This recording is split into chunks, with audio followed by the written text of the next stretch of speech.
সংকটে জর্জরিত Gopalganj medical college হাসপাতাল উদ্বোধনের ১.৫ বছর পরও পুরোপুরি চালু হয়নি চিকিৎসা সেবা। রয়েছে পানির তীব্র সংকট, নোংরা ও দুর্গন্ধযুক্ত পরিবেশ নিয়ে অভিযোগের শেষ নেই। রোগীদের ভালো চিকিৎসা পেতে ঢাকা ও খুলনায় ছুটতে হচ্ছে তাদের।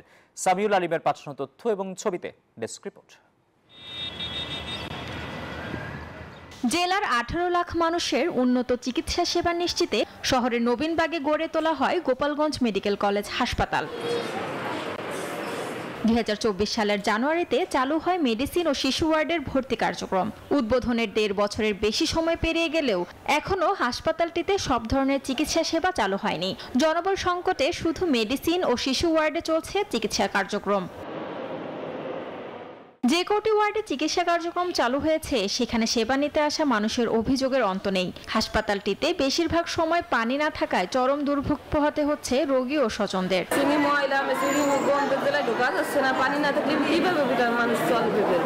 সারাদিন গেছে, রাত্রে পানি আসছে, আবার আপনার কালকে রাত্রে পানি গেছে, এখনো পানি আসে না, সকাল 12টা বেজে গেল। হাসপাতালে ৮১ জন ডাক্তারের পদ থাকলেও আছে মাত্র ৪০ জন, ফলে ব্যাহত হচ্ছে চিকিৎসা সেবা। চালু করা হচ্ছে না সার্জারি, গাইনি, নিউরোলজি, অর্থোপেডিক সহ গুরুত্বপূর্ণ ওয়ার্ডগুলো।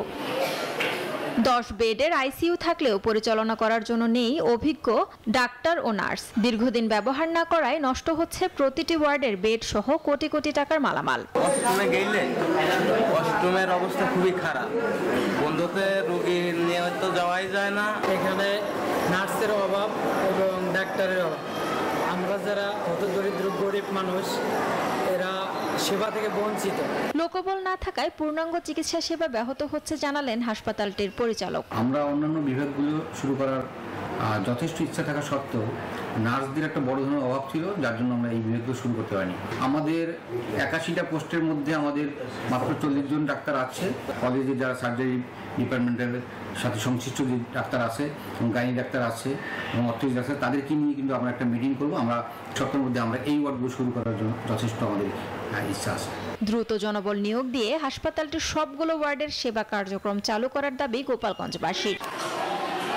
Desk report, news 24।